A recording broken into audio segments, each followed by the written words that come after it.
All right, so what we're going to look at today is we're going to look at how to solve spring mass system problems, and we're going to be thinking about these as an application of second order differential equations. The focus here really is going to be on the solving of the differential equations, kind of putting together or like combining the physics ideas with the mathematics, or like creating that bridge between the physics ideas and the mathematics. So we're not going to spend too much time on the physics ideas, except for to help you understand how the math tells you something about the physics.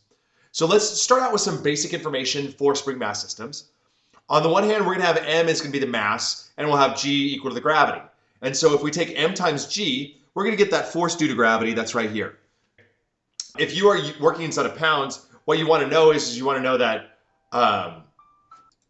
pounds are already in terms of force, and so consequently that will be m times g. We might take a look at a problem like that later on.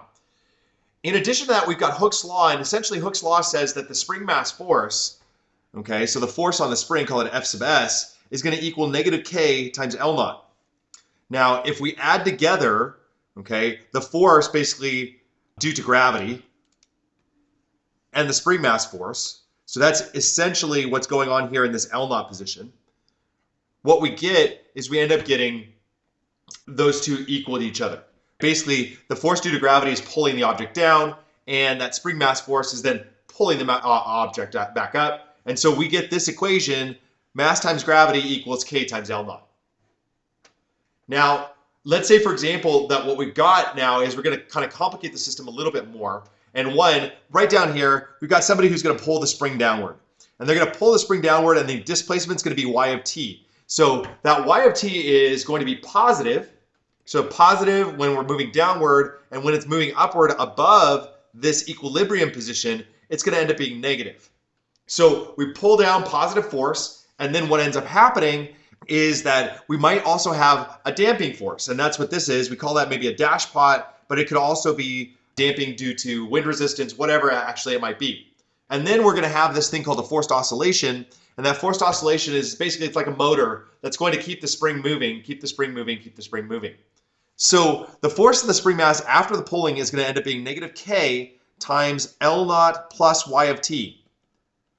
So we've added some force, and so like the force due to the spring is going to be that displacement, which includes both its natural displacement and the pulling, times that spring mass constant, which is the k. And then we have the damping force, and that's going to end up being negative. Again, it's going to be negative c, and that's going to be called our damping constant. And we're going to multiply that by the velocity. And so the velocity is going to be y double prime. And then finally, our forced oscillation is going to end up being a function, or it's going to be represented by a function mathematically. We're going to call this f of t. And it changes over time depending upon how much movement or kinetic energy is being put into the system. So if we set up a differential equation for the spring mass, we're going to add together all of those forces. So on the one hand, we've got the force due to gravity, which was m times g, but remember, that actually ends up being k times L naught, because those two are equal to each other, plus, or rather, it should be minus k times L naught plus y of t, minus c times y prime, plus f of t. And then what that's going to end up equaling, so this is a collection of forces. So it's the force due to gravity, called Fg. We have the force due to the spring. We have the force due to damping. And we have the force due to the forced oscillation. Call that O. And when we add these all together, all those forces acting on the system, they should equal the mass times the acceleration, the force on the system. And so that's mass times acceleration, and acceleration then is y double prime. And this is just using that basic calculus idea that you have the displacement, which is y, you have its velocity, which is going to be y prime, and then you have the acceleration, which is y double prime. So what we're going to do is we're going to go and we're going to just go simplify this term. So we're going to end up k times L naught. They're going to cancel. We're going to be left with negative k y minus cy prime plus f of t equals my double prime. Then we'll go in and we're just going to move over our y terms. So we're going to end up getting my double prime plus ky plus cy prime plus ky equals f of t. Divide through by m, and what we get is we get y double prime plus c over m y prime plus k over m y equals 1 over m f of t. And that's the differential equation that we're going to be utilizing in order to work with our spring mass systems. Let's take a look at an example. Suppose that I have a mass weighing 2 pounds and it stretches a spring 6 inches. If the mass is pulled an additional 3 inches and then released, and if there's no damping, we want to determine the position y of the mass at any time t. So what we're going to do here is we're going to kind of set up some of our basic variables. One is the force due to gravity in this case is actually equal to 2 pounds. Okay, and again, this is an example where that we don't need the mass times gravity because pounds are a force term when we're working in standard terms. And we're going to see that this stretches the spring 6 inches. Now, let's do everything in terms of feet. So we'll have that 6 inches is 0.5. So what we're going to do, our force due to gravity, mass times gravity, equals 2 pounds. And then that's going to end up equaling K times 0.5. And that's because the mass stretches the spring 6 inches. So that the 6 inches is your big L naught, which is equal to 0.5 feet. So now what we do is we're going to get that K is going to end up equaling 4. Because just by doing a little bit of algebra, we take 2 divided by 0.5, we get K equal to 4. That's great. Now what we're going to do is we're going to plug this into our differential equation. And if you remember, our differential equation was y double prime plus c over m y prime plus k over m y equals f of t. A couple things that we want to get here too is because we've got no damping, c is going to end up equaling 0. And we're also going to get that f of t is going to end up equaling 0 because it does not appear that we have any kind of forced oscillations that are being moved. So now I have y double prime plus, and this is just going to be 4 over m, excuse me, this is 1 over m f of t, 4 over m y equals 0. Now what we need to do is we need to figure out what m is. So we got force times gravity equals 2 pounds. Well, if we have mass times gravity equals 2 pounds, we just need to know the acceleration due to gravity in standard form. So that's actually 32. So m times 32 feet per second squared, okay, equals 2. So m equals 1/16. Now we'll plug that in. We get y double prime plus 4 over 1 over 16 equals 0. Excuse me, y. And so y double prime plus 64y equals 0. Now what we have to do is we actually have to go in and we're going to solve y double prime plus 64y equals 0. I'm not going to go too much in depth into this because this is like just work with second order differential equations. We've got some videos on that. You can either use your method of annihilators, okay, in order to solve this, or you can use Laplace transforms. Probably the Laplace transforms, well, method of annihilators or constant coefficients is probably going to work out really well here, but Laplace transforms are also going to work out well here too.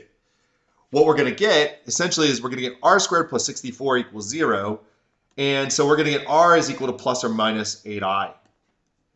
Since we have r equals plus or minus 8i, that means that my solution y of t is going to end up equaling c1 cosine 8t plus c2 8 sine 8t. And that's the general solution to my differential equation. Now what I need to do is I need to actually construct my particular solution. So I need 2 initial conditions because I've got C1 and C2 and T. So our first initial condition is going to be the initial displacement, and that's that additional 3 inches that we're going to pull down the mass. So that's going to be y of 0, and remember we're writing this in feet, so y of 0 is going to actually equal 0.25, 3 over 12. Then we're going to have an initial velocity of 0 because there's no velocity or no initial velocity. It's not like we're pushing it up or pulling it down with any kind of force. We just pulled the string down and then released it. And so our initial velocity ends up equaling 0. With that being the case, what we get is we get then that C1 is going to end up equaling 0.25 when we plug these in, and we'll get C2 equal to 0. So y of t is going to end up equaling 0.25 cosine 8t. And that is the solution to our differential equation. Looking at this from the perspective of what exactly did we do, we started out by thinking to ourselves, how do we go out and find K, our spring mass constant? What we're going to do is we're going to set the force of gravity, Fg, which is mass times gravity, equal to K times L naught, where L naught is how far is the spring stretched by gravity, by just the weight itself without any pulling. Then, because we have no damping here, what we're going to notice is that C is going to end up equaling 0, so we're going to plug that value into our differential equation.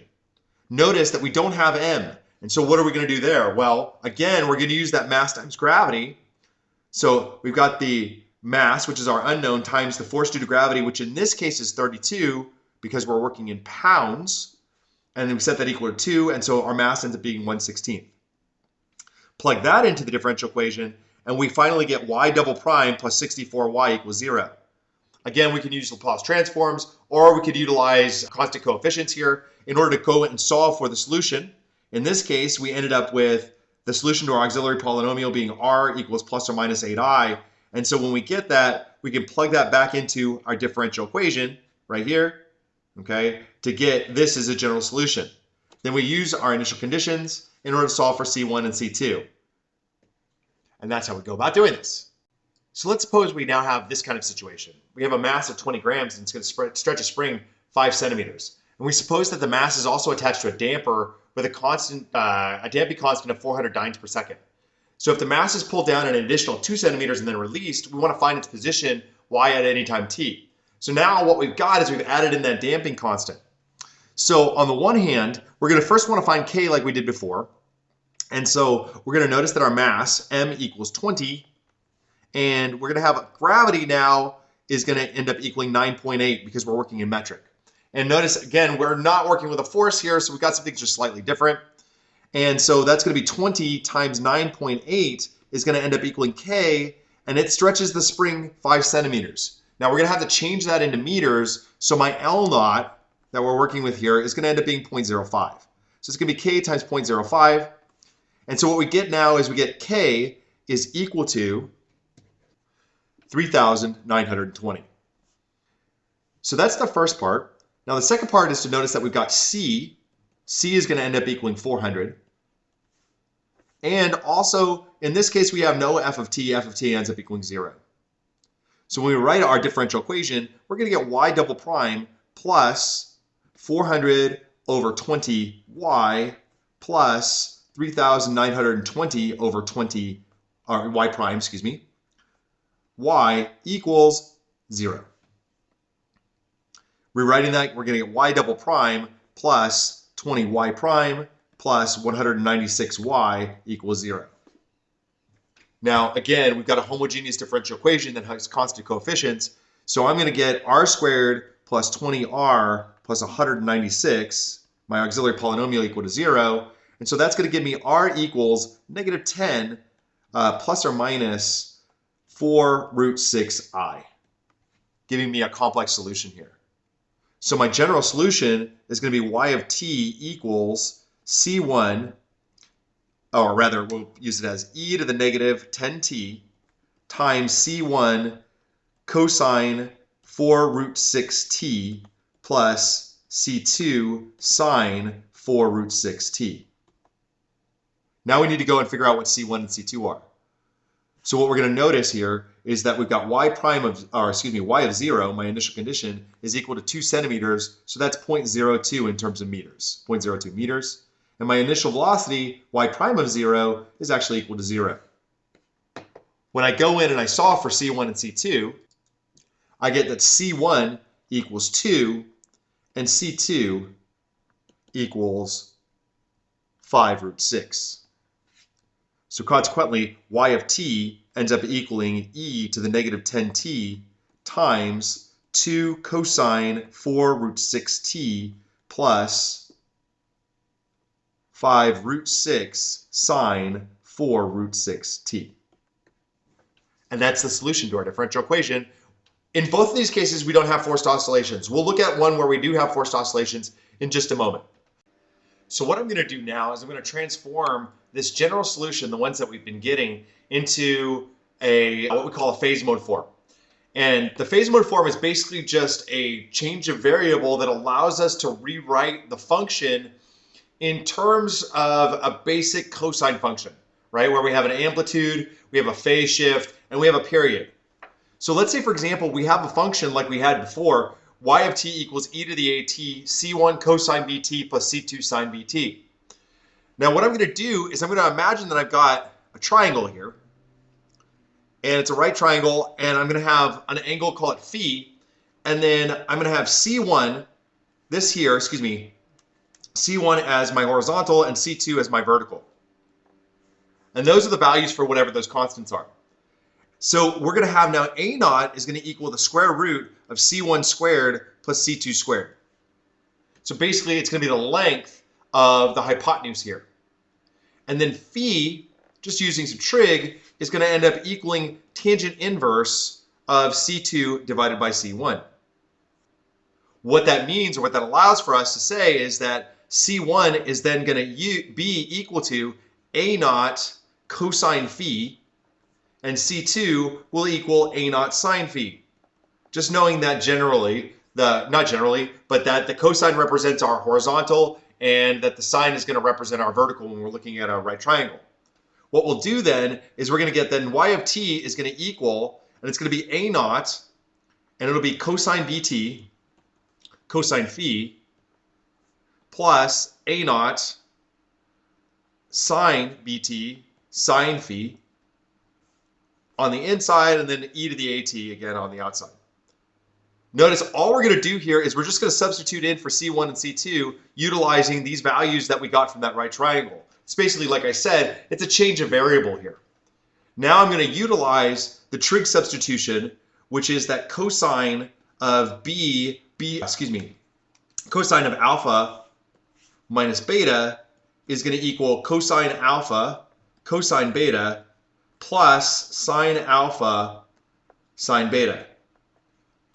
So using that trig substitution, what I'm going to do is I'm going to go in and substitute here. And so that's going to give me a naught. And you'll see I have the cosine bt, cosine phi, and sine bt, sine phi. So it's going to be a naught cosine bt minus phi. And then all of that times e to the at. So actually we'll rewrite it as e to the at times a naught cosine of bt minus phi. And that's our phase mode form. That's called the phase mode form. And what you have here now is that a naught is the amplitude of the wave for the stuff inside. We get phi is the phase shift. And the period for the wave is going to end up being 2 pi over b. And there we go. That's our phase mode form. Let's take a look at an example.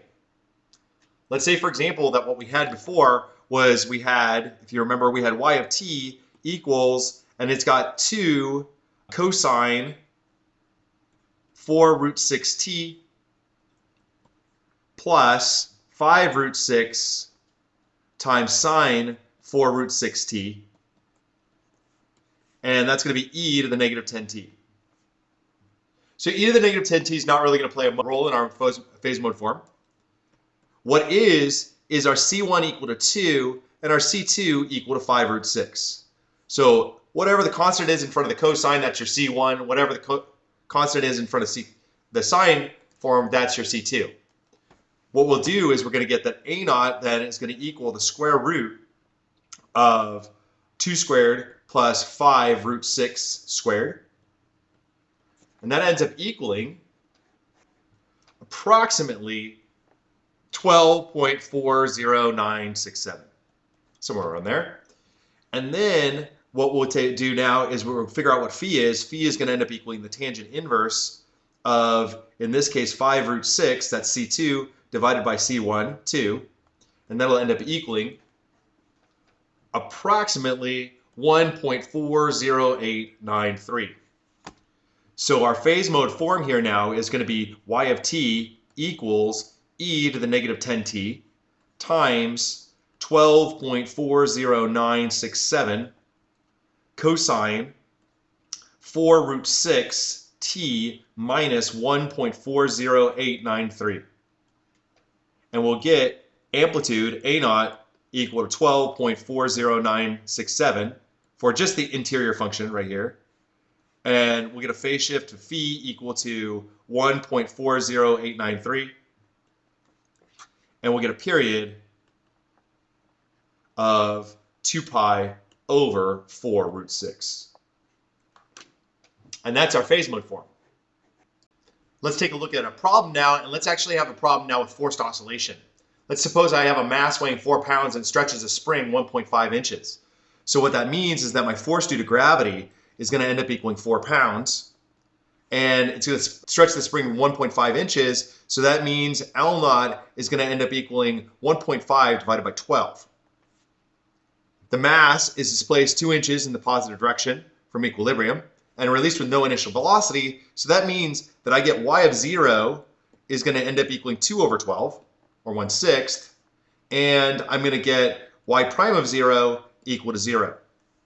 I'm going to assume that there is no damping, so that means that c is equal to 0, and that the mass is acted upon by an external force, so that my forced oscillation f of t equal to 2 cosine 3t. Now what I need to do in order to get my differential equation is I'm going to have to go in and I'm going to have to solve for k first. So I've got 4 pounds is going to equal, and that's 1.5 divided by 12, and that's 1/8 k. Multiplying over, I end up getting that k is equal to 32. I'm going to plug that now into my differential equation, right? Remember y double prime plus k over m, or excuse me, c over m y prime plus k over m y equals 1 over m f of t. So this is going to give me y double prime plus c is 0, so no y prime term, and then 32 over my equal to 1 over m times 2 cosine 3t. Well, I've got the force of 4 pounds, but I don't actually know what the mass is. So 4 pounds is the force, and it's going to end up equaling 32, because we're working in standard, times mass. So that means the mass equals 1/8. So I'm going to plug that in. I'm going to get y double prime plus 32 divided by 1 over 8. Y equals 1 over 8 2 cosine 3t. That then gives me y double prime plus 256y equals 16 cosine 3t. Now what I need to do is I need to go and solve for the general solution for this differential equation for the homogeneous part. So I want to solve, right, my homogeneous part y double prime plus 256y equal to 0.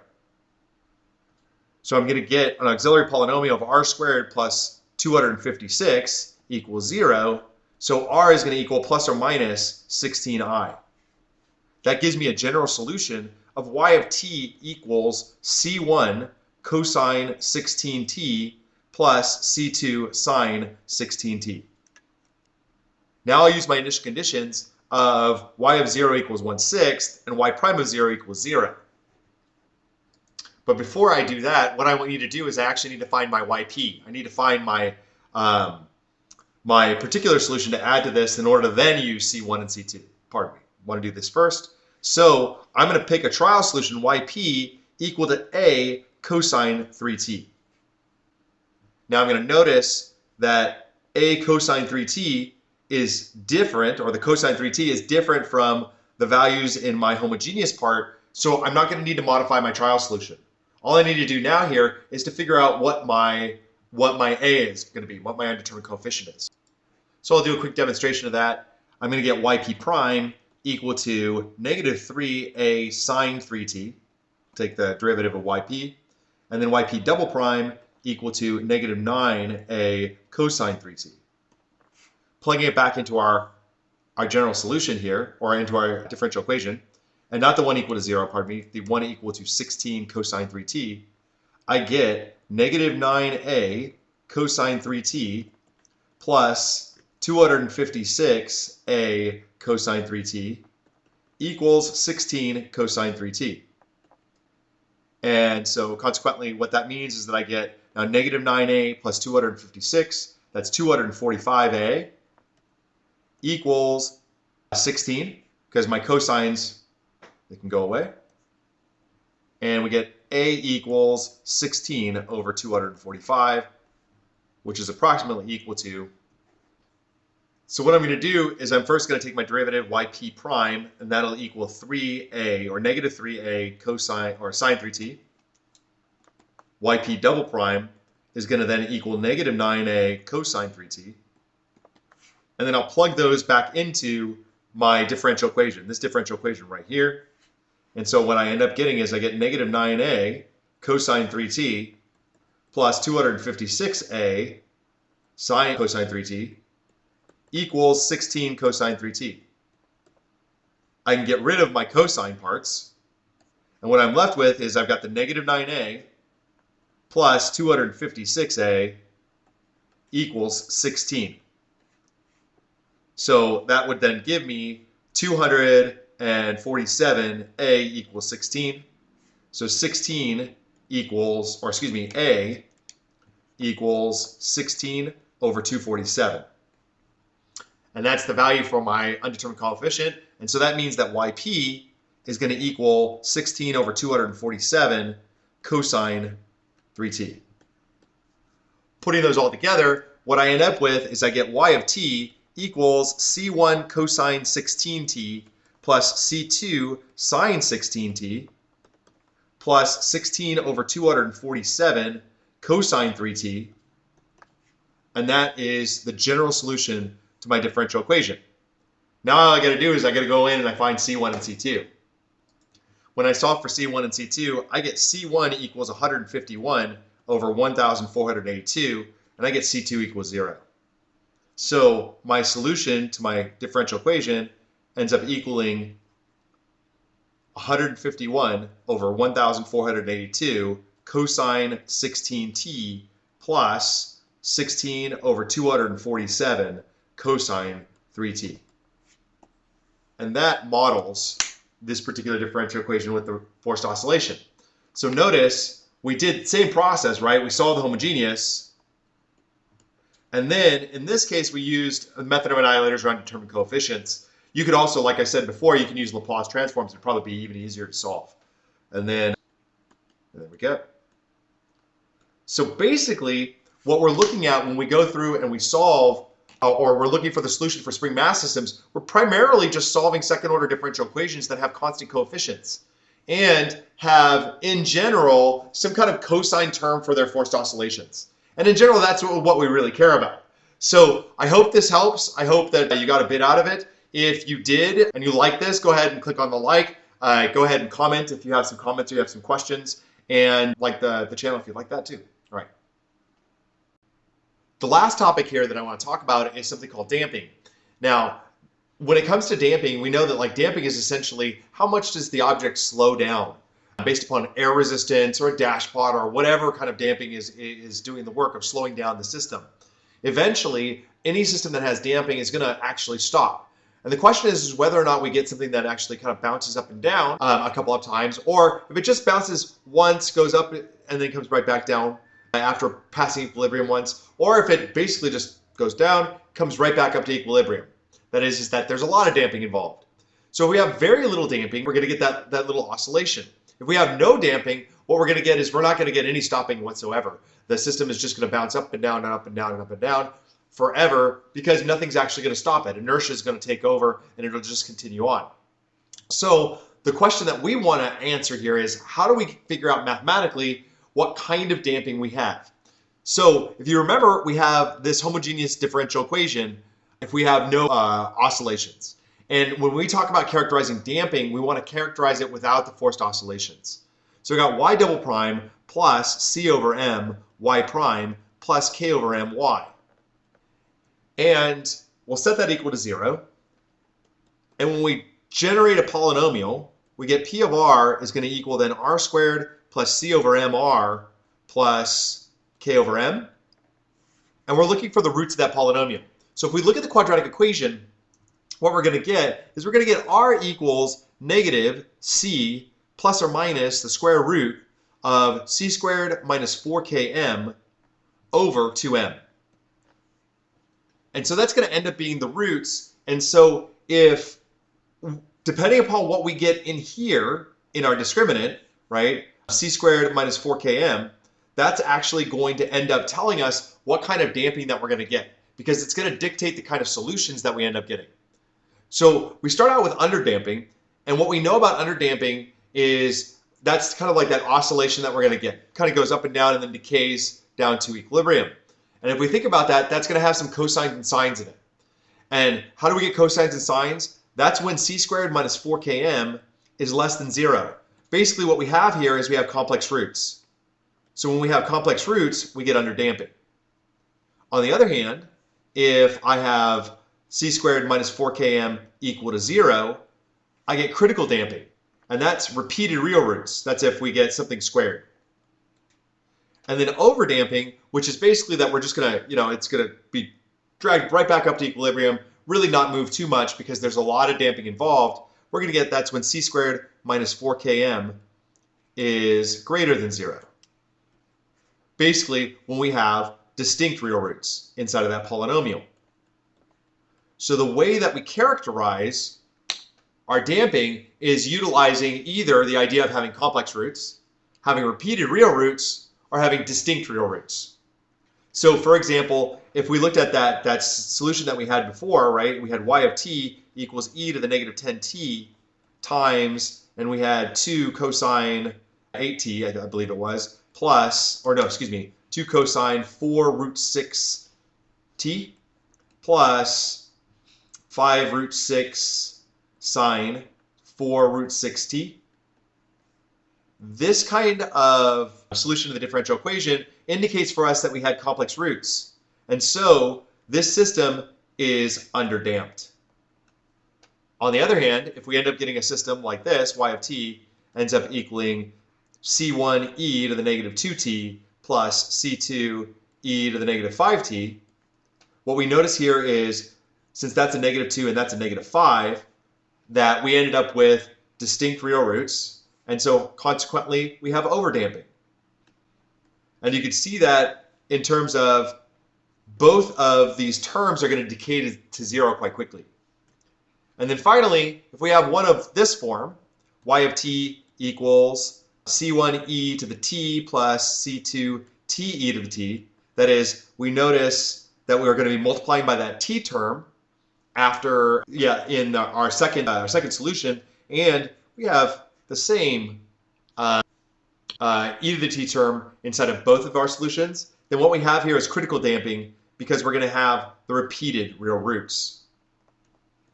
And that's how we actually figure out our damping. So you can figure it out in a lot of different ways. One is you can go out and when you're solving, if you find that R is complex, you've got underdamping. If it's repeated real roots, you got critical damping. And if it's distinct real roots, you have overdamping. You can take a look at your solutions, and your solutions can give you a sense of what kind of damping that you've got. Or you can go in and utilize this discriminant, c squared minus 4km, which will also tell you what kind of damping that you have as well.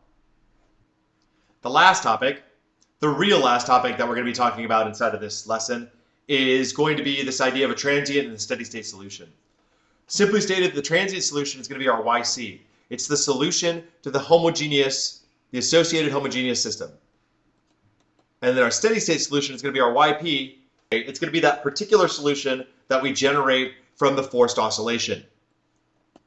So basically how we think about transient and steady state solutions is that if I take the limit as t goes to infinity of my differential equation of y of t, right? So I'm going to take the limit as t goes to infinity of, say, for example, this function right here. What we'll notice is that this part right here, okay, this goes to 0 because e to the negative 6t overwhelms cosine 3t minus 4 sine 3t. Basically, even though we've got oscillations here, the e to the negative 6t kind of pushes everything down to 0.